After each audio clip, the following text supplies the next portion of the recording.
Napakalaki ng ating bibe, ng ating ipato. Hindi magkasya, oh. Grabe, ano ba to? Paano bang gagawin natin dito, ay?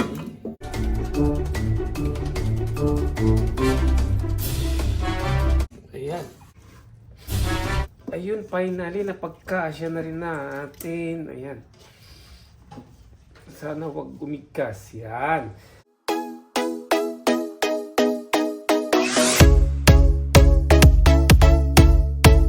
So, magandang araw mga kabrad! Welcome back to our YouTube channel!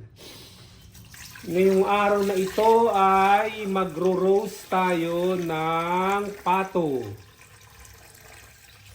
Uy, kulang pa ng tubig. Habang dinadagdagan natin ng tubig, habang inaantay natin yung tubig na pandagdag natin, ilalagay na natin itong asin, generous na dami ng asin para magkalasa. Etong lemongrass, etong luya, dahong laurel, etong whole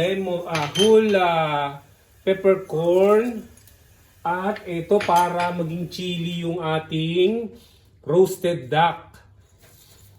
Papakuluan lang natin siya ng 15 to 20 minutes para lumambot kasi hindi naman sapat yung inidiretso mo na siya agad na iro-roast mo sa oven. So dagdagan pa natin ng tubig para matakpan ng tubig. Ayan, pwede na siguro yan. Balik na lang natin mamaya. Ngayon, sindihan na natin. Ayan, mga kabrad. So, stay tuned lang kayo mga kabrad hanggang sa maluto ito at matikman natin kung gaano kasarap ang iluluto natin na roasted pato o roasted bibe. Kumukulo na yung nilalaga natin. So, timer starts now. 15 to 20 minutes lang natin ilalaga ito. Kaya lang, hinaan natin yung apoy. Sisimmer lang natin. Simmer lang. Ayan. Para maluto ng maayos na hindi masisira yung laman. Tapos takpan natin. Takpan natin yan. 15 to 20 minutes. Pwedeng 15 minutes. Pwedeng up to 20 minutes din. Okay. One eternity later. Tumunog na yung timer natin mga kabrad. 15 minutes na. Tingnan natin. Ayan. Ayan. Pwede na yan. Para medyo matigas pa siya, mahirap yung sobrang lambot pag niluto, patayin na natin yan. Then, papahiran lang natin yan ng pampalasa, then i-oven na natin. Tama-tama pa yung tigas niya, hindi siya lumambot ng husto. So, iaahon na natin mga kabrad. Kailangan mapatuyo natin to Teka, mainit. Iaahon na natin, yan, teka.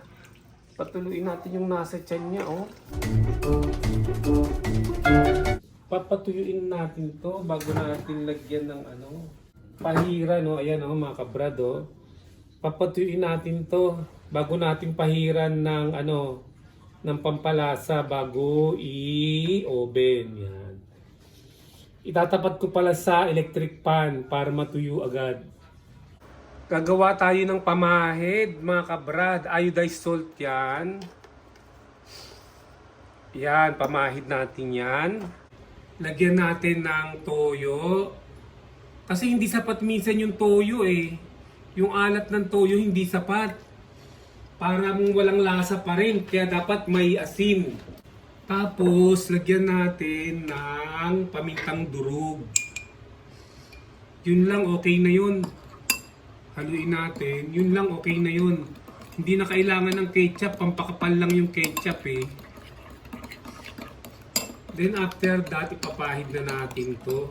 Meron tayong pangpahid dito na brush na malinis. Napatuyo ko na kanina sa sa electric pan. Alam nyo, kaya natin pinupunasan to ng ganito ng toyo. Kasi para magkulay, yung magandang kulay niya na yung pag inihaw mo, yung mapula-pula na yung parang sa katulad sa lechon. Yung salit yung baboy, ganun ang kulay niya. Kulay, yung dark red para masarap. Then ilalagay natin sa sa oven. Meron din tayong diyan, ang pinag-aalala ko baka hindi magkasya sa oven to eh. Kasi ang laki masyado ng ng bibe. Parang napansin ko ang laki ng bibe. Hindi nga kasya kanina sa di ba? Sa kaldero. Ayan, baliktarin natin para malagyan din natin yung kabila.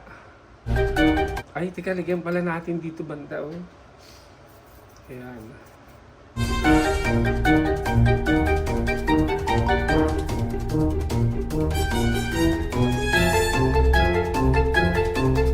Ayan, sa kabila naman.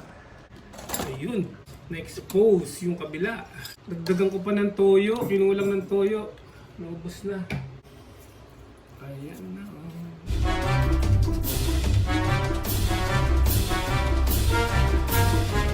For sure, masarap na masarap to. Nako. Ang lasa nito. Nilagyan ko pa ng iodized salt kasi alam nyo, di ba? Madalas na tayo nagluluto ng mga ganito. Pag yung toyo lang hindi sapat para maglasa. Tingnan pa natin sa kabila. Ikot natin Ito yung parte na wala pa Ayan. Ang galing. Talagang napakalasa niyan. Yan, ready for roasting na to. Mga kabrad, ready for roasting na siya. Ayos. Ipipreheat na natin siya sa 200 degrees Celsius. Ayan na, nakalagay na.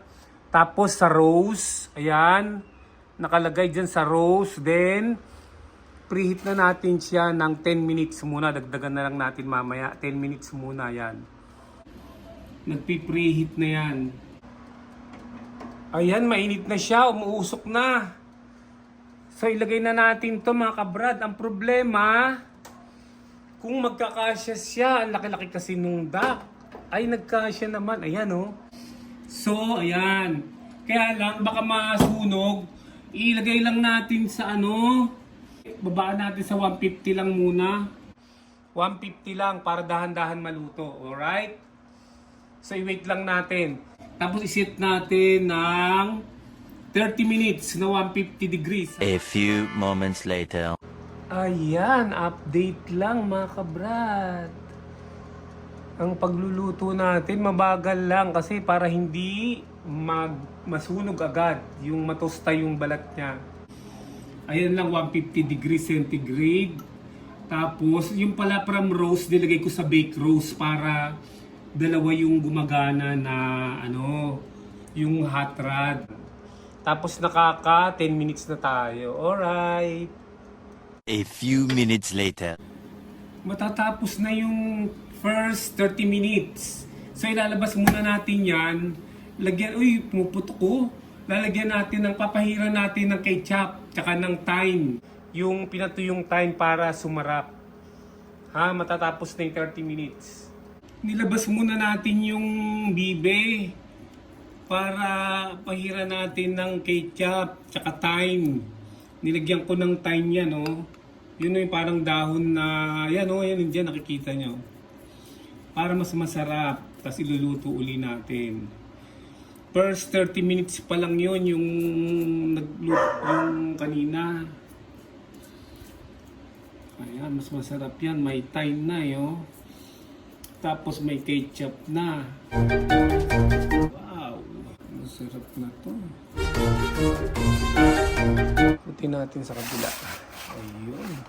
Ayun yung sa parting may ulo. Ayan, balik na rin natin. Sa kabila naman. Ayan. Para lahat nalagyan. Ayan. Tapos yung matitira, ilagay kaya natin sa tiyan niya. Ito, dito. Sa tiyan niya. Ayan, ihulog natin. Ayun, nilagay ko na. Dito, dyan, pinasok ko dito sa butas na to. Ayan, balik na natin sa oven. Ayan, full blast na to. Lagay na natin sa 250. Tapos, Ilagay natin sa 1 hour. 1 hour. Yan. Full blast na siya. 250 degrees centigrade.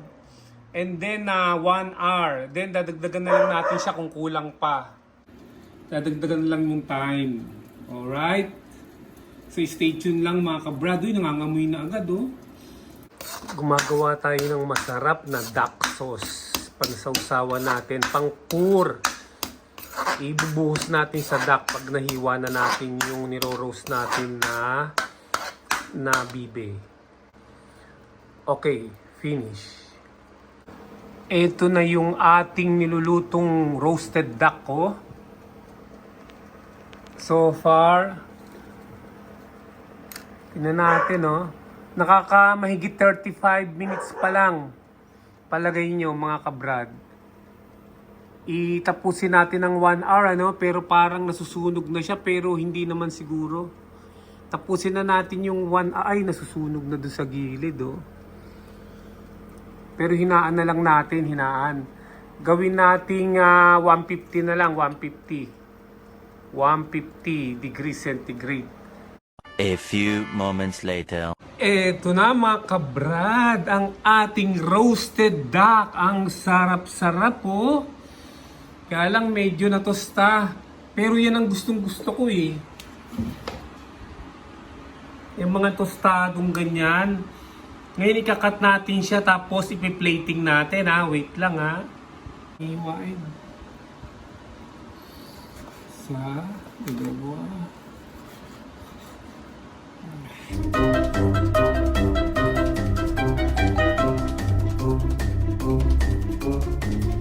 Yan. Lagay muna natin dito.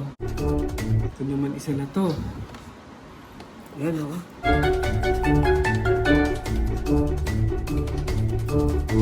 Yan, ganyan. So ilagay natin dito sa plating. Ayun o. Nakakanamo. Ayan o. Oh. Tapos ilagay natin yung dalawang ano rito oh. Dalawang legs. Yan. Tapos magtanggal pa tayo dito. Lagay muna natin dito yan. Tapos ito hiwain natin.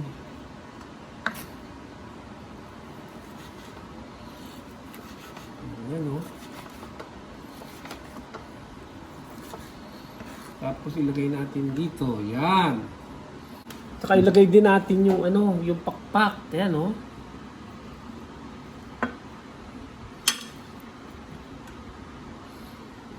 Pakpak pa, pakpak. Ito yung mga pakpak niya. Oh, ayun na oh. Yan. Ito na ang ating dinner mga kabrad. Sobrang sarap na roasted duck. Lagyan natin siya ng sarsa sauce. Wow! Ayan oh. Sauce. Para malasang malasa. Ayan. Then, ikakain natin siya. Magdi-dinner na tayo.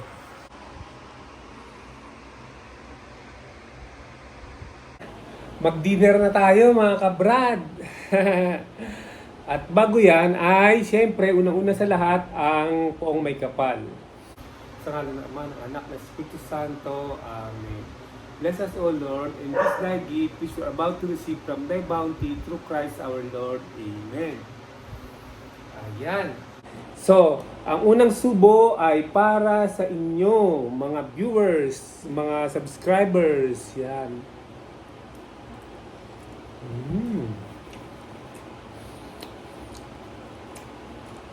Ha?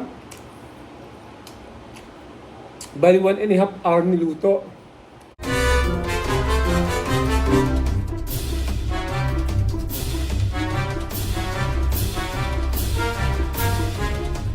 Sarap din.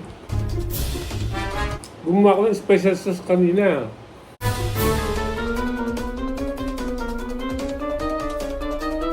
Yan, no? Special sauce. special dip.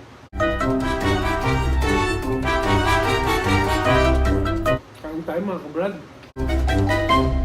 Itong mga pato na to, mga bibi, pinaghirapan natin yan eh. Lagi ko silang pinaghihiwa ng gulay, yung mga pinamimigay na gulay sa atin, yung mga pinagtabasan. Tapos yung mga laman loob ng isda, nanghihingi tayo sa palengke. Pero pakain din natin sila ng mga feeds. Kaya lang konti lang. Garak, bumibili pa ako sa probinsya, napapadala ako dito, ganun.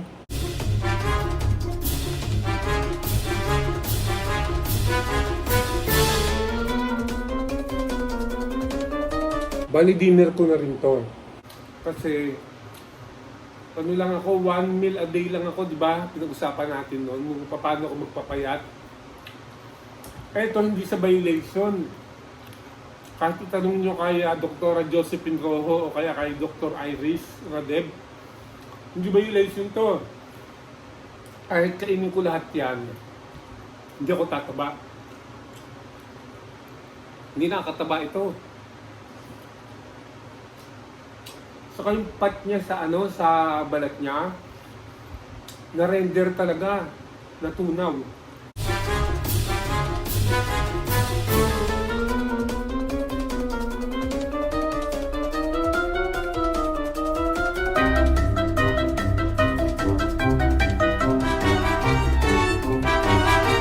Meron pang dalawa doon, dalawa yung malalaki. Di ba ito yung kinatay natin kahapon? Yung pinakita ko rin sa video ko na na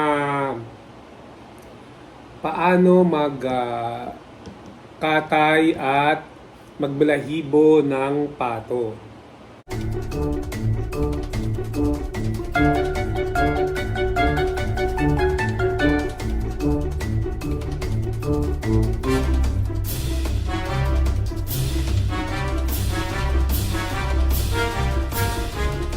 Alam niyo ang pato, yung buong isang ganon, nasa 1,200 ang isang piraso.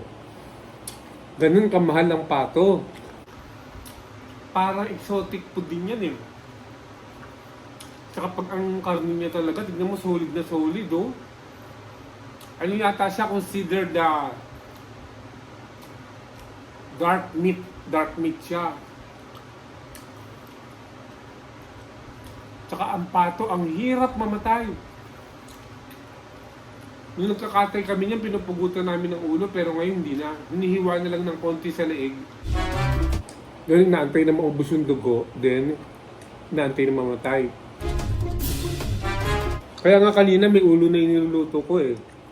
Dati panay walang ulo yung niluluto ko.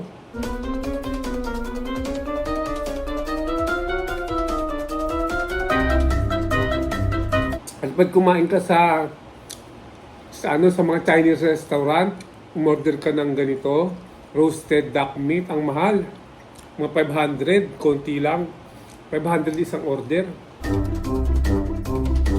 Muscovy duck to, Muscovy duck. Hindi to Peking duck. Mahal ang Muscovy duck sa Peking duck. Mura lang ang Peking duck eh.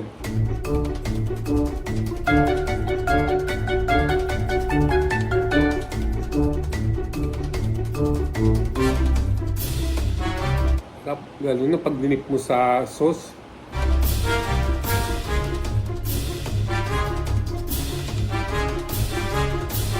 So hindi mukbang to nagdi-dinner lang tayo.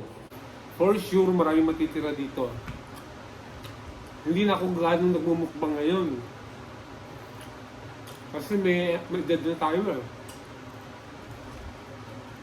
Tamang kain na lang.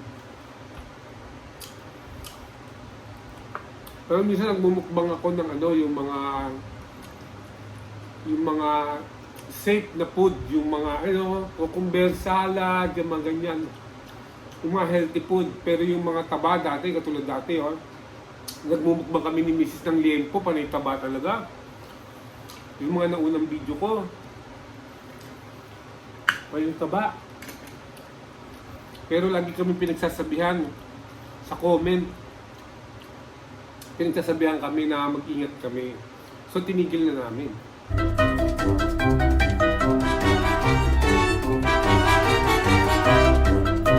So hindi siya nakakatakot kainin, no? Yung halos walang taba eh. Yung balat niya, manipis lang.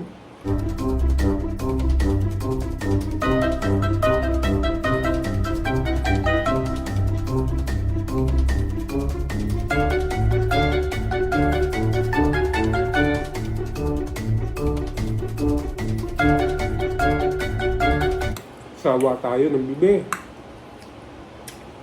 Barako to eh. 6 months old na barako. Ang laki eh. Hindi nga, ayaw nga magkasya kanina sa ano, sa kaldero, yung malaking kaldero. Talagang siniksik ko maigi eh.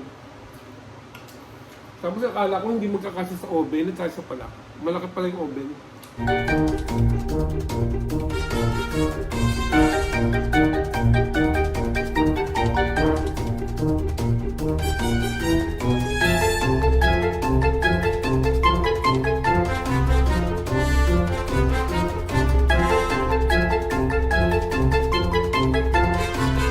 Ang sarap niya, hindi siya malansa.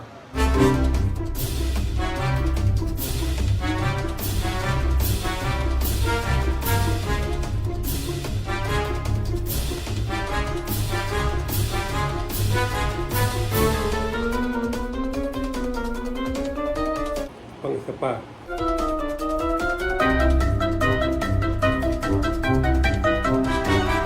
Minsan-minsan lang tayo kumakain ng dak eh.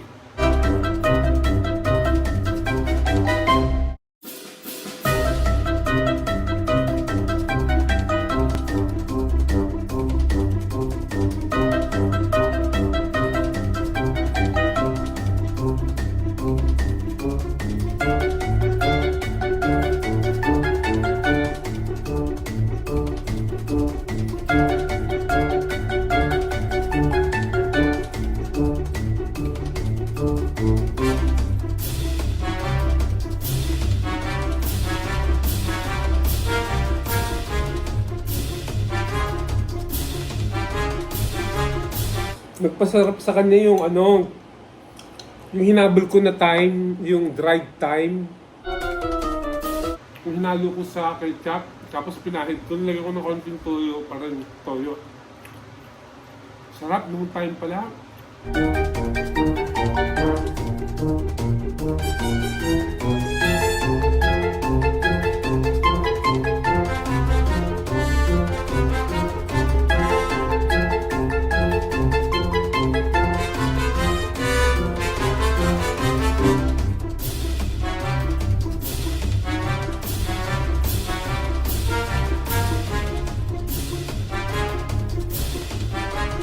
Last bite. Busog na ako. Okay na yun. Ang dami ko na rin nakain eh. Sarap.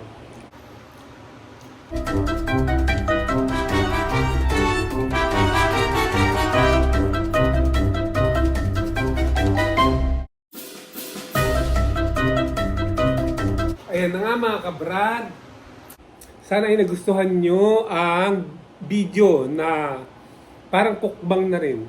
Kasi cooking tapos kain. So, parang cookbang na rin although hindi tayo kumain ng marami.